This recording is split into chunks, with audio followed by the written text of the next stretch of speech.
Magandang buhay at welcome po sa isa na namang masarap na episode dito sa kusina ni Dan Levy. And today's recipe, isa sa mga pinakasikat na Thai recipe ang ating lulutuin. Hindi mo na kailangan pa pumunta ng mamahaling restaurant para ma-enjoy ito. Magluluto tayo ng Chicken Thai Red Curry. Umpisa na natin.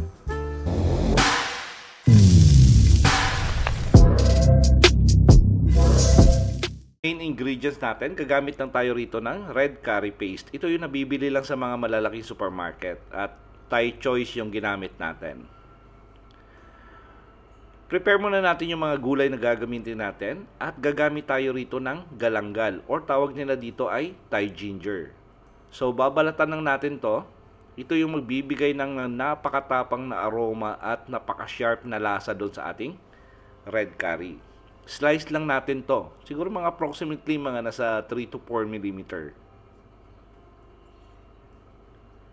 Tapos gagamit din tayo rito ng tanglad or lemongrass. At pitpitin muna natin. Tapos hiwain lang natin siguro mga nasa 2.5 inches long. Mga 3 piraso okay na yan. At gagamit tayo rito ng sibuyas. Yung sibuyas natin, hiwain lang natin ng medyo malalaki. Medyo makapal ng konti. At green bell pepper. So gagawin natin dito, i-seed lang natin or tanggalin muna natin yung buto. At yung kulay puti na yan, tanggalin natin. At hihiwain lang natin to sa malalaking strips. Ngayon, depende po yan sa inyo kung anong hiwa ang gusto nyo.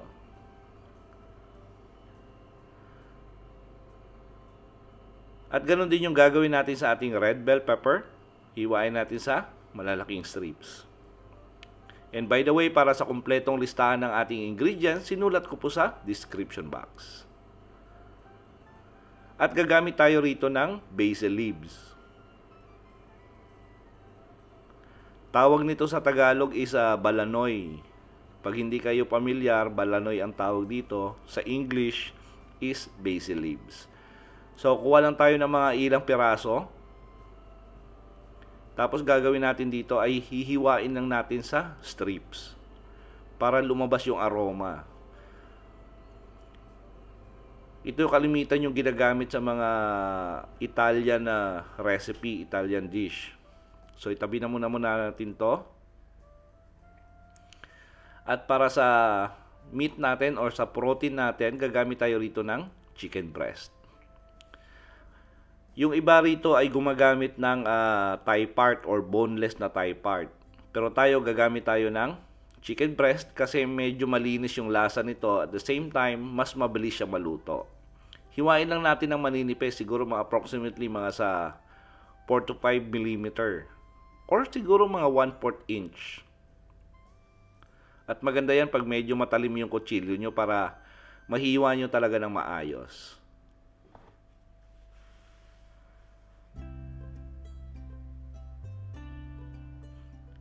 Ngayon yung recipe natin na to, kalimitan to na o-order lang to sa mga restaurant. So, instead na pumunta pa kayo ng restaurant para orderin to, bili na lang kayo ng ingredients. Available naman yan dyan sa Pilipinas. At para ma-enjoy nyo sa bahay, para maraming nakatikim. At medyo mapamura kayo. So, nagpainit lang tayo ng kawali. Naglagay tayo ng konting mantika. Tapos gagawin natin dito, iba-brown muna natin yung ating galanggal at yung ating tanglad. Siguro mga 40 to 50 seconds hanggang maging toasted yung ating tanglad. Para lumabas talaga yung aroma at mahalo doon sa ating mantika. Tapos lagay na tayo ng ating red curry paste. Siguro mga 2.5 teaspoon.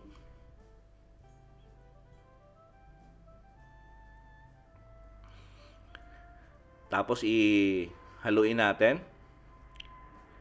Hintayin natin na talagang maghiwa-hiwalay at maghalo yung paste natin doon sa ating mantika.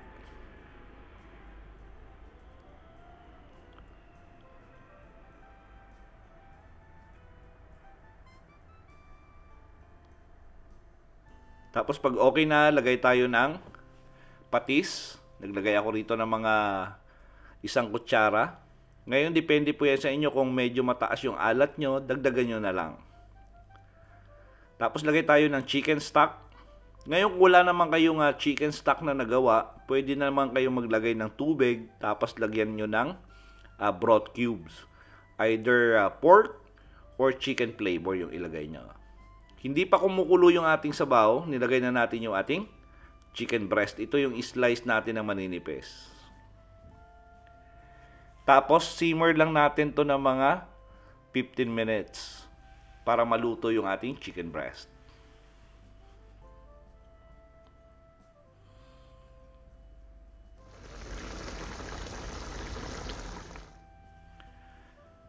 After 15 minutes, check natin, luto na yan dahil malambot lang yun at saka madali lang lutuin yung chicken breast. Unlike dun sa leg and thigh part, medyo may pagka matigas ng konti yon. Kaya kung yun ang gagamitin nyo, extend nyo na lang yung cooking time.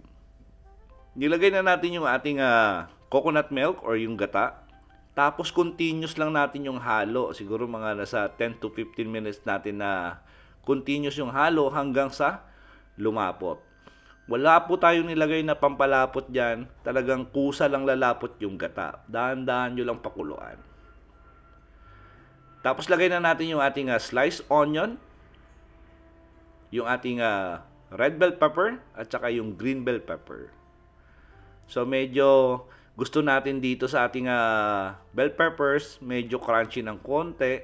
So sisimmer lang natin for another 3 minutes. Tamang-tama lang yon para lumabas yung lasa at mahalo dun sa sauce na red curry. At nilagay na rin natin yung ating basil leaves.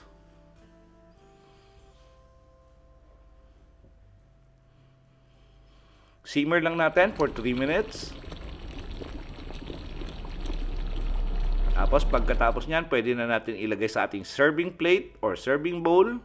Nako, na-imagine nyo na ba yung sarap ng ating recipe for today? Nako, gawin nyo to sa bahay at siguradong magugustuhan nyo. Garnish lang tayo for presentation purposes only. Tapos, gagawin natin dito, titikman na natin. So, madali lang natin niluto yung ating chicken thigh red curry. Ngayon, titikman natin.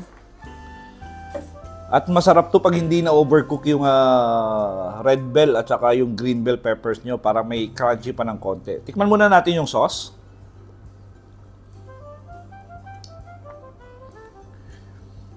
Medyo sakto na sa akin, pero sigurado ko pag for general, medyo matabang siya. So ngayon, it's either dagdag na lang kayo ng konting asin o di kaya dagdag pa kayo ng konting patis.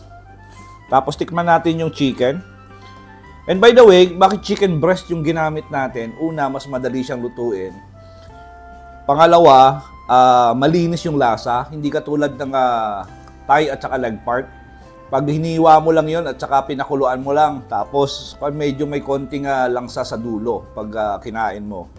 Kaya chicken breast lang yung ginamit natin. Pero ngayon, depende po yan. Kung gusto nyo yung thigh, pwede naman. Medyo extend nyo lang yung cooking time kasi medyo mas matigas ng konti yung kumpara sa chicken breast. Sakto lang yung luto natin ng chicken breast. At sakto lang din yung kapal ng pagkahiwa natin. Masarap to pag may kanin.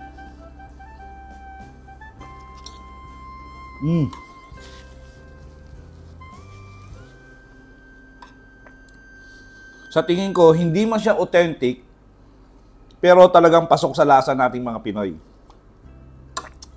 At nire-recommend ko to na itry nyo sa bahay nyo. Hindi nyo na kailangan pumunta pa ng mamahaling restaurant para ma-enjoy yung chicken thigh red curry. Sa bahay lang, pwede nyo nang lutuin. Sa lahat po na nagkagusto ng ating recipe sa araw na to, please like and share the video. Tapos kung bago po kayo sa ating kusina, please don't forget to subscribe at pindutin yung notification bell para updated kayo sa susunod pa nating masasarap na recipe. Salamat sa panonood at ito ang kusina ni Dan Levy. Kita-kita tayo sa susunod na video. Kaunta!